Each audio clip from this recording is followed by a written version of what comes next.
Hi folks, Mikey here from Made by Mikey, and I just thought that I would shoot a little video since I was going to be changing the blade on this thing anyway.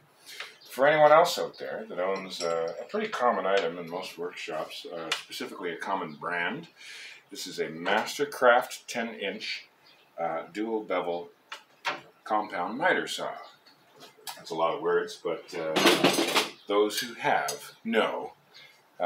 What I particularly like about this, we'll just take a few seconds, is this is my main tool. I use this most of the time when I build pretty much anything. I specifically like that it has clip-in sides here that are level to the table and keep the materials across and that sort of thing. Other features, of course, which are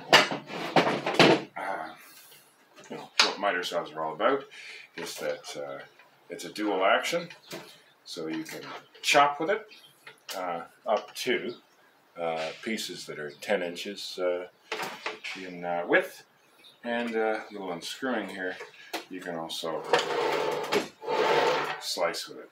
So it's a great little product. This was brand new, obviously, when I bought it, right out of Canadian Tire, right out of the store. And that was, oh geez, I don't know, time is made of Jello, probably about 2 years ago.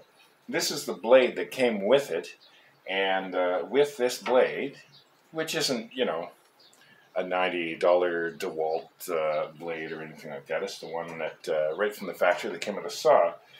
But what can I say? From this, I've literally created about... if I were to guess, and this is fairly accurate, about 100 vertical gardens, maybe more than a dozen bird houses, a whole bunch of custom frames and that sort of thing. But just the other day, since we're on the topic of custom frames, I happened to notice when I was cutting a piece that it's just starting to split the wood right on the edge. It's not so smooth. I've been ripping wood on this for, as I say, for 2 years, and it's time to change the blade. So impressed by this was I, that I went ahead and bought another Mastercraft blade. And if memory serves, this is about a $40 blade. It's a 10-inch blade. There's more teeth on this, as you can see, very fine, because I have a lot of custom frames to make and that sort of thing. But enough talk. Talk is cheap. So let's go ahead. I'm going to move this a little closer so you can see it. Now, for those of you who have had miter saws before, generally it's pretty similar. There's only 2 screws that you need to remove. Actually, only one you need to remove and one you need to loosen, and that's it. Now, I'll be honest with you, full transparency, I watched a video myself, and this is the first time I've done this on this saw, on my baby here. So, here we go. As you can see, of course, first of all, safety third, unplug it, make sure it's unplugged, you know, just cause, and mine certainly is, okay? So, before you do anything, unplug your saw. That is, I insist, okay? So, when you loosen it, you will see a screw right here, okay? It's kind of hidden as you change the angle, but it's right there. And also hidden, because you change the angle, there is a screw right here. See that guy? It just sort of shows up. So that one you don't need to take out entirely. You just need to loosen it because this metal bracket here is hooked into it. So you just loosen that and take it off. So that's what we're going to do. The other thing I want to show, just before we quickly get started here, is that, and all miter saws have this, usually in different locations and whatnot, but I'll lean this up so you can see it. This blue button right here, which you can press in and press out, it's on a spring loaded. It's a brake, just like the brakes on a car for the blade. The blade can easily turn right now, which even though it's unplugged, will obviously cut you if accidents can happen. So you push the brake here and locks it right up. So you're going to need to be pressing on that while you're doing your thing on the other side. So just be aware of where that is. And without further ado, let's get started. I'm just going to change the angle here so we can get a nice close look at what I'm doing. So let's unlock that.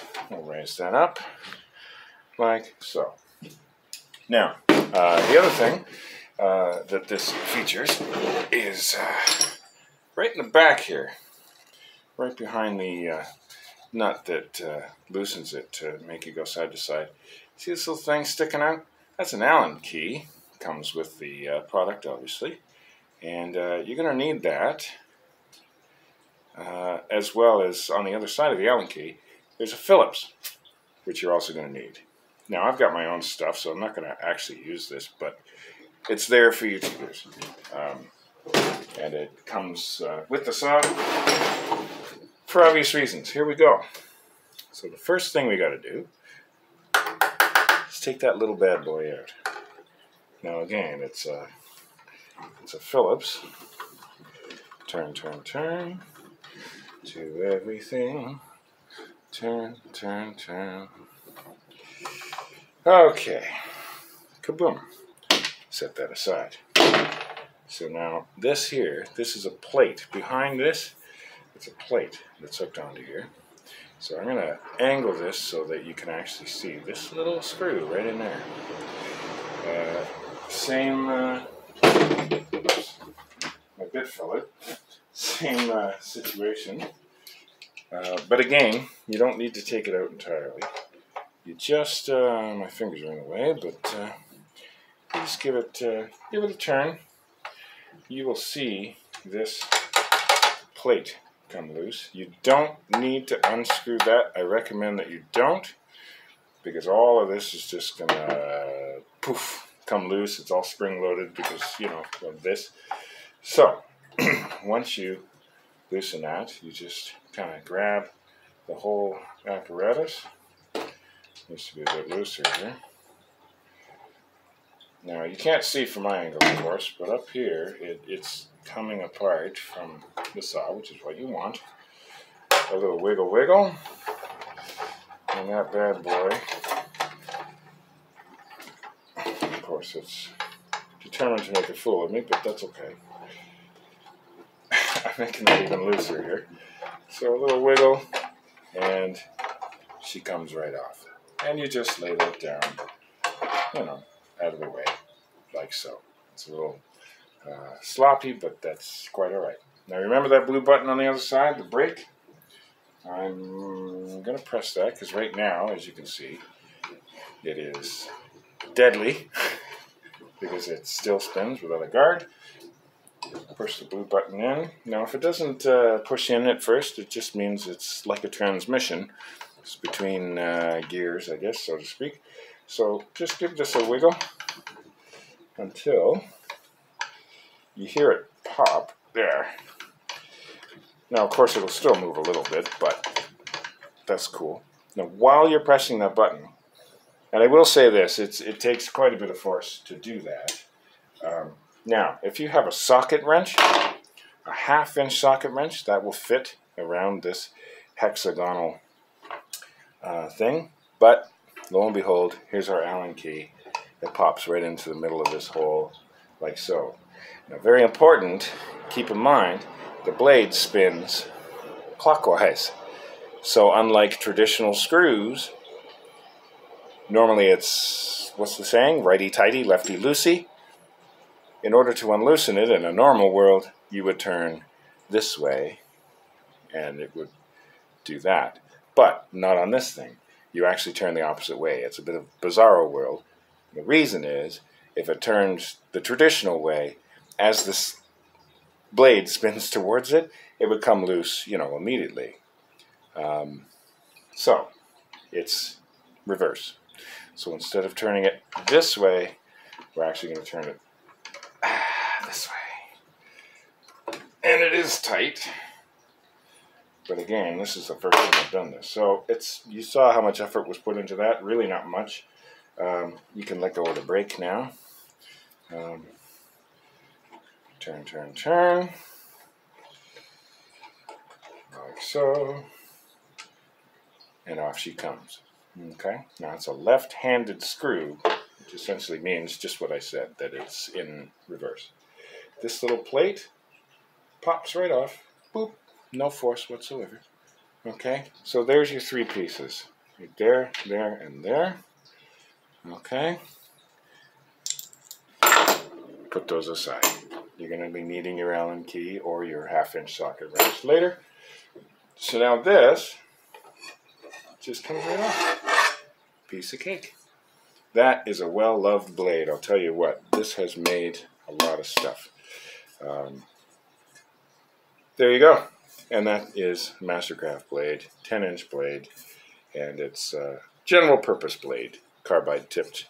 That's great. Now I'm going to hold on to this, even though it's starting to, you know, whatever.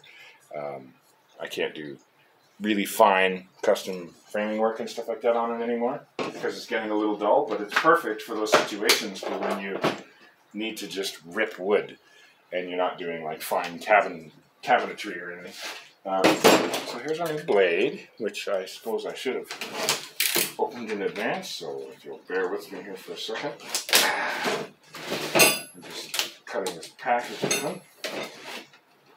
And I'm just cutting the top off it because, again, little recommendation, if you're going to hold on to your old blade, as I am, for the same purposes, just to have a rough blade that you can just rip wood out of, hold on to this if you can, and keep your old blade in it. Alright, so there's the old blade, there's the new packaging, like so, and just some advice, that's all.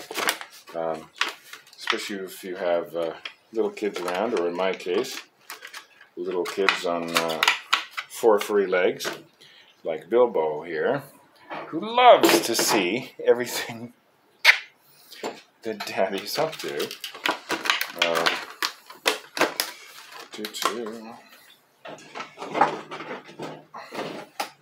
Bit of a tight fit getting it in there, but once it is in there, at least you know that you're safe.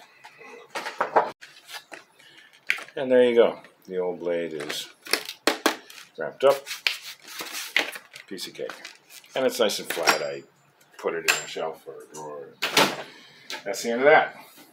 So now, here's our new blade, nice and shiny. It certainly won't stay that way. And away we go. So, we're just going to give this a little brush because there's some work leavings on here. And this is the first time in over 2 years I've seen the innards of all of this. Yeah, bit of a joke, but not really. Make sure your teeth are facing the right way. Because, you know, that could be a problem. For obvious reasons. Pops right on there, should stay as long as your saw is level.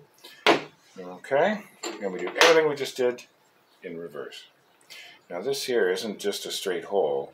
It's got 2 flat sides on the top and bottom, as does your pin in the middle here. So find the flat sides, put it on.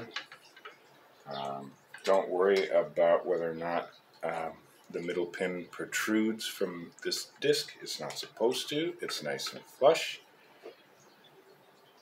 We take our center pin. Now again, normally we would be turning clockwise, but that's not at all the case. Not with this one. Bizarro world. Remember?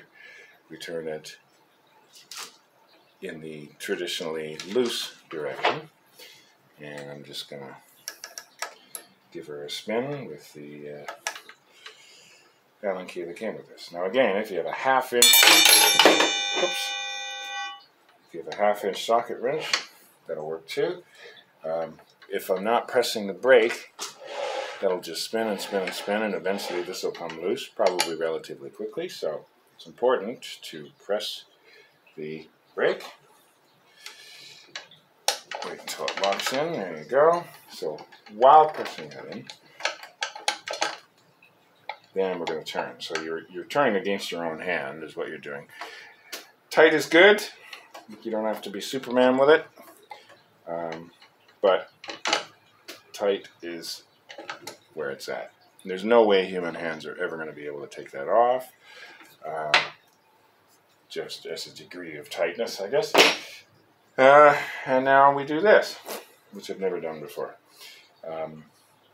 This screw, which we didn't have to take out, we only had to loosen, is going to be the home for this little hook here, which hooks onto the screw. A little bit of wiggling and jiggling, but nothing too complicated. Boom. So we're going to go ahead and just put our finger here and press against the saw just to keep it in place while we tighten that up. In the proper direction, of course. We're out of bizarro world now. And back to righty-tighty, lefty-loosey. So boom, boom, boom. And, of course, the other screw. So just line up the holes like so. I'm going to press this down a bit so you can actually see that hole. Righty-tighty. All the way in. Snug is good, you know, snug. Nice and tight. Boom, boom, boom. And that's it. This all lines up. It doesn't come close to the blade. That's one thing you want to make sure of. I'm going to spin this so you can see what I'm talking about here. When you put it on, make sure, you know, just push it up and down a few times, but make sure your blade is aligned center. It doesn't even come close to this, okay? That's it, folks. I'm going to, in the near future, be putting more of this stuff out there because I'm certainly not the only one in the country that has a Mastercraft 10-inch Mitre Saw.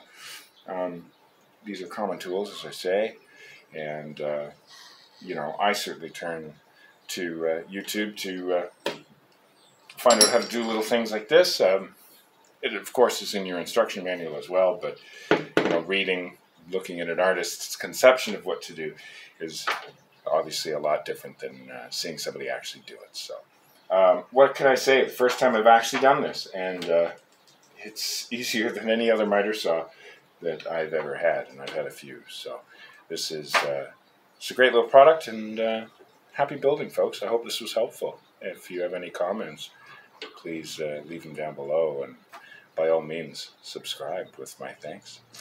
Take care now.